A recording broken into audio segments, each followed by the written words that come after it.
I know a lot of people you would ask from the Irish community would say United Ireland, or British community would say stay in the United Kingdom. For me, it's just quite simple.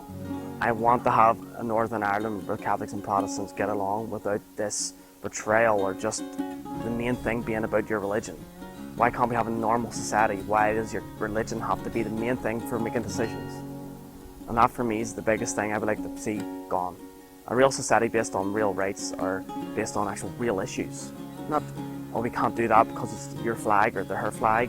That's stupid. And unfortunately, that's the way this country's run, and I'd just like that to be gone.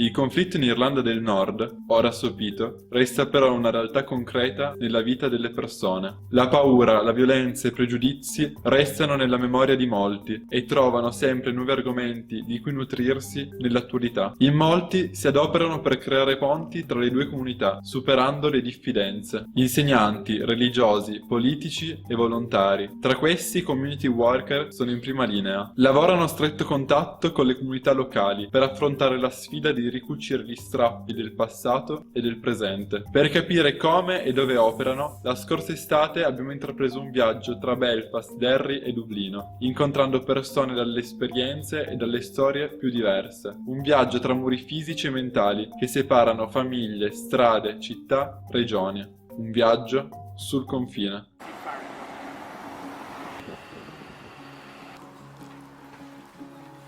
For me, it all comes down to my father's murder.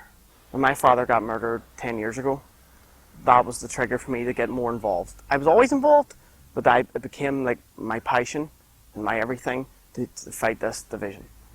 So my father was murdered on an interface and was left there because no one wanted to come out to help him. Still to this day, we don't know why. People thought maybe it was a trap, maybe people were too afraid to come out because it was an interface, I don't know. But it did make me realize going, this isn't normal. This is not the way a normal Western civilization should be. And then I looked more into it and seen the divisions. Why are we divided? They're not real divisions. We're the same people based on a religion. Like, that doesn't make sense. Catholics and Protestants in any other country don't have this. It's just specifically based on this country. And it's just something that I felt passionately about fixing because I know my dad as well was against it. Probably comes from where I was brought up in Bellevue Avenue. I would say it stemmed from there because it was a community. And you know, in those days you didn't call it a community, it was your neighbours.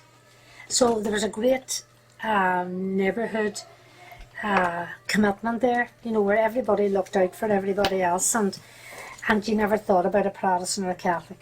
That was never part of your everyday language. Just all I knew that my friends, some of them went to a chapel on a Sunday, I went to church. Some of them went to a different school from me. That was all. We never ever questioned it.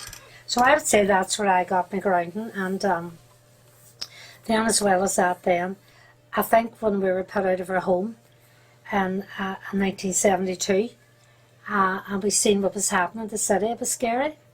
Because to be honest, in those days, we just thought the whole city was going to be blew up around us.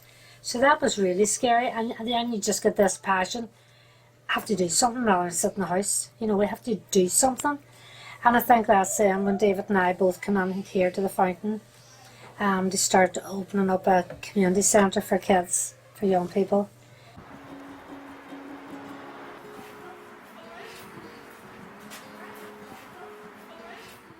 Sono tante le persone come Anthony e Janet che lavorano, offrono il proprio tempo all'interno dei community center. Questi centri sono infatti punti di riferimento per le singole comunità o luoghi in cui cattolici e protestanti vivono fianco a fianco all'interno dell'interface areas, ovvero una zona di confine tra i quartieri delle due comunità. Spesso, gestiti dai comuni di appartenenza, i community center hanno un ruolo fondamentale nella vita delle due comunità. Sostengono le famiglie, educano alla diversità e allo stare insieme, ma soprattutto hanno l'obiettivo di evitare il ritorno alle divisioni e alle violenze del passato.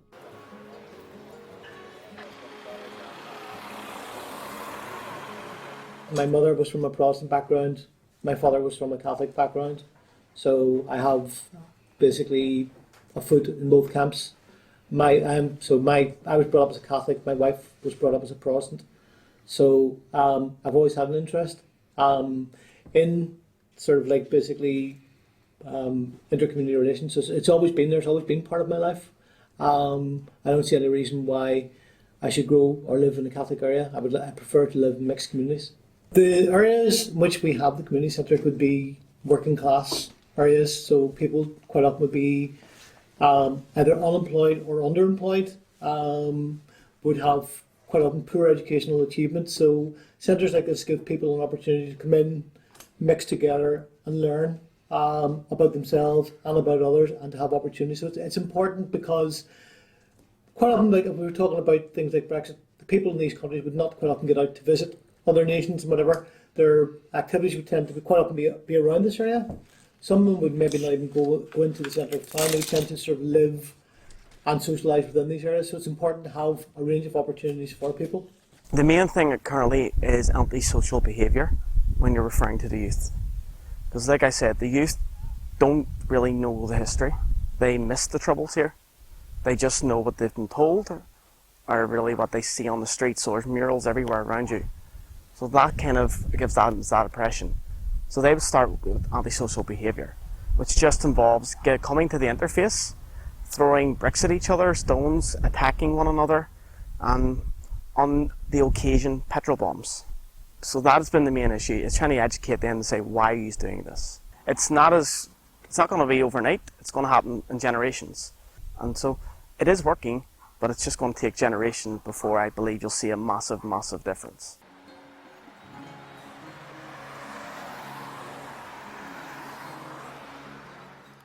Il 23 giugno 2016 il Regno Unito si è espresso in un referendum a favore della Brexit, l'uscita del paese dall'Unione Europea. Il voto non solo divide i cittadini tra Remain e Leave, ma mostra le differenze geografiche all'interno del Regno stesso. In Irlanda del Nord vince il Remain, sostenuto dal Partito Nazionalista Irlandese, superando il Leave, sostenuto a sua volta dal Partito Unionista Britannico. Da quel momento iniziano le difficoltà. L'Irlanda del Nord si ritrova a essere l'unico confine di terra tra l'Unione Europea e il Regno Unito, e ciò, combinato all'instabilità iniziale e allo spettro di una hard Brexit, provocò un aumento delle tensioni. L'eventuale chiusura della frontiera terrestre avrebbe infatti potuto mettere a rischio la pace sancita dalla fine dei Troubles e dall'accordo del Venerdì Santo del 1998. Nell'ottobre del 2019 un accordo per la frontiera si è trovato, ma non senza malumori politici. Il dibattito sulla Brexit ha infatti aggravato le tensioni preesistenti riguardanti il futuro dell'Irlanda del Nord. Tensioni alimentate dal rinnovarsi della Constitutional Question e dall'incertezza sugli effetti che questo salto nel vuoto del Regno Unito avrà sull'economia e le dinamiche locali. Vi è però speranza.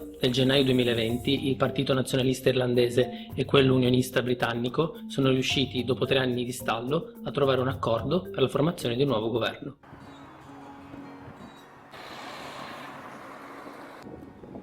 Violence in Northern Ireland, paramilitary activity isn't something of the past. It isn't something that's entirely gone. It shows all you need is one riot, one provoking incident that would take the life of somebody like Lyra McKee. Northern Ireland at the moment, and is an incredibly poor reflection of how the political system has failed in preventing more violence, and it has failed the young people that have become trapped in the paramilitary organisations. So a lot of people are like on the edge, ready to fight their ground, fight the case for United Ireland again, because that's being seen. I don't think it is like a solution that should be brought into this Brexit debate. I think they're kind of separate, but it's people are using it as a vessel to accelerate a United Ireland. People have said it. I don't really know. I don't personally, it's a personal opinion, I don't think so. It's a time of change, and people will adapt to it. Our troubles are going on irrespective of border or not. The idea that we're at peace, we're not one people. We live in separate areas. We're not united as people within Northern Ireland.